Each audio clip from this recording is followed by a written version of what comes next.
Surat reckons this is going to be a good place to set some of his traps. He's seen a few tracks of what he thinks are sable, and together we'll set these. Sable are ground-dwelling mammals, very similar to American marten. And if you know where to look, there are plenty of them here in the Siberian forests. Good for food and good for fur. Surat is saying this is just the sort of place sable will like. You know, they're amongst the trees, a little bit of warmth, but also you can see this like burrow, and sable might well use that. And you see he's just set this small iron trap down there, and you see what he's doing. He's just covering it with a load of leaves and like just rotting wood, and that will mask our scent. It will also hide the trap. You know, sable are pretty wary. And Surat, really, he would have been doing this all his life since he was a young boy.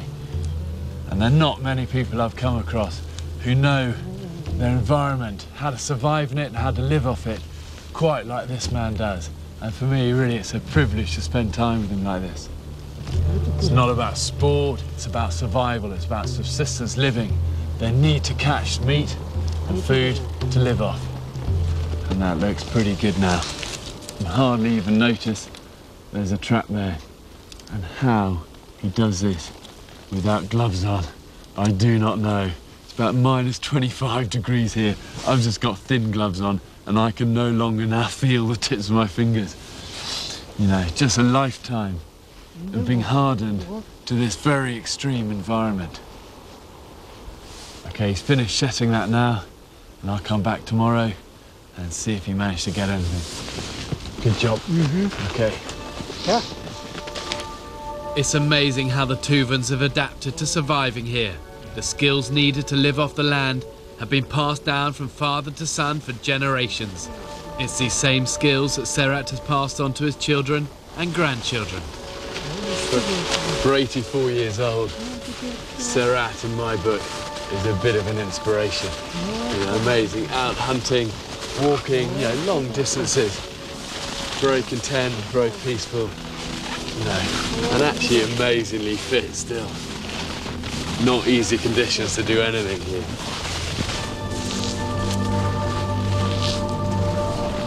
The Tuvans have been known to actually save a lot of people's lives in this valley. You know, people who found themselves lost.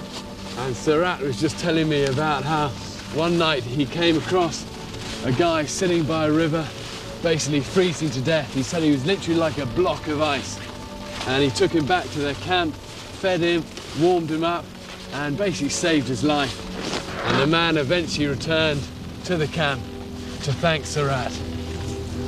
I'm hoping Surat will pass on some of his survival skills to me. Just been asking Surat if he's got any little tips for staying warm. And he said, look, when you've got all of this grass around, what you can do, take the snow off it and collect it, pad your jacket out. And if you get enough of it, it will trap heat between the layers. And you know, that's so simple, but actually really logical and really effective. And if you look at the clothing that Surat's wearing, you know, got sheepskin here, all the wool inside, and you know, then look at me, I've got all this kind of, you know, fancy modern clothing. But really, at the end of the day, who's the person that's cold? Me. Tuvan hunting parties can cover a large area of many square miles. They travel light, and to protect them overnight, they put up a shelter using whatever's lying around. Here? Yeah? But I'm not quite sure what he's going to do, but I can bet you it's tried and tested, and I'm quite excited about seeing what he comes up with.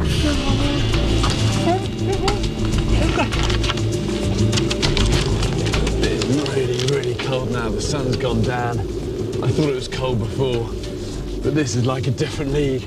So whatever he's going to build, I just want to do it quick. Get a fire going. I've known extreme low temperatures before on Everest, but in this cold, I'm really starting to suffer.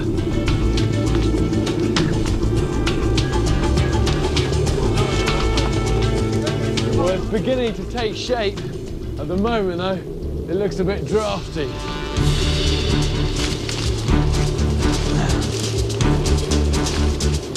what they're doing is insulating it with all of this brushwood and then weighting that down with more of the logs. But actually, it looks quite nicely insulated now. We just keep going with it. You've got to cover the floor to conserve body heat when you lie down. The Tuvans use dry grass as bedding. And look, we've built up quite a nice mattress of all of this dry grass, like a foot thick, and that will give me really good insulation. Then I'm bringing in a big log to keep a fire going through the night. Brilliant. Thanks. Sarat and his family are heading back to their yurt, leaving me to fend for myself.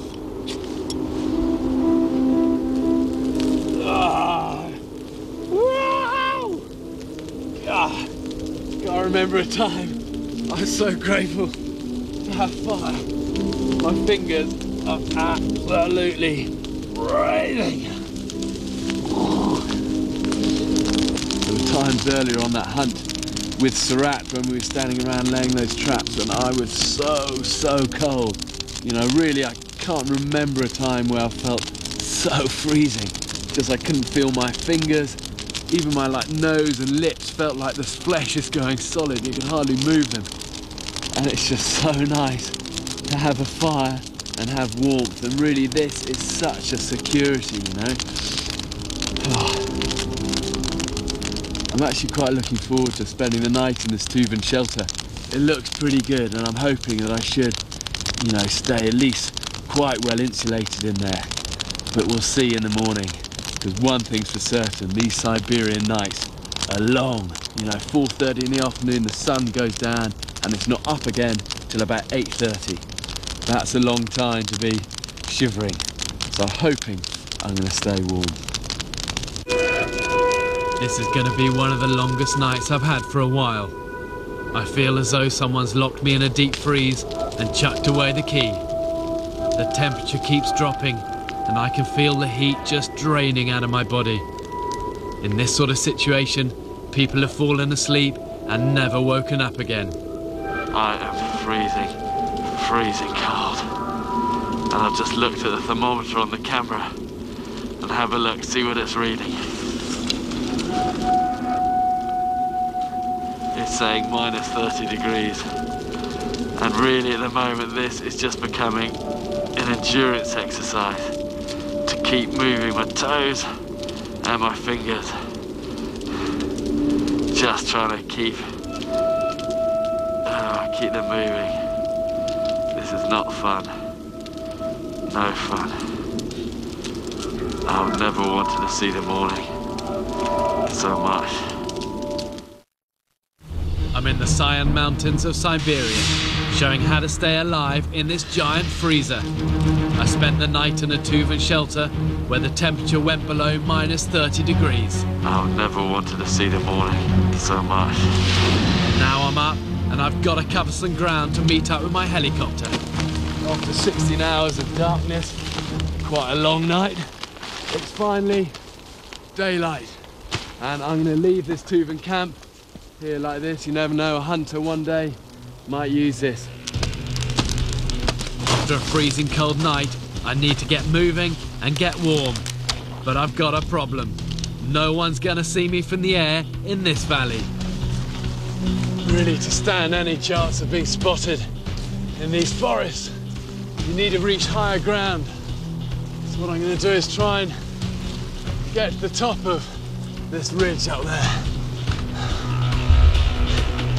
Walking in deep snow drains every ounce of energy.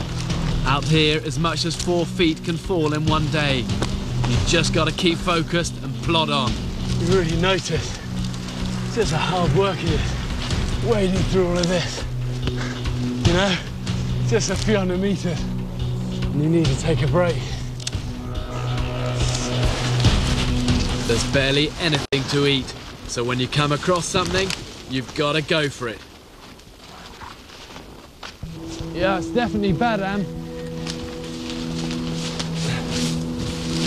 Look at this, these 2 leaves, and you can actually eat these.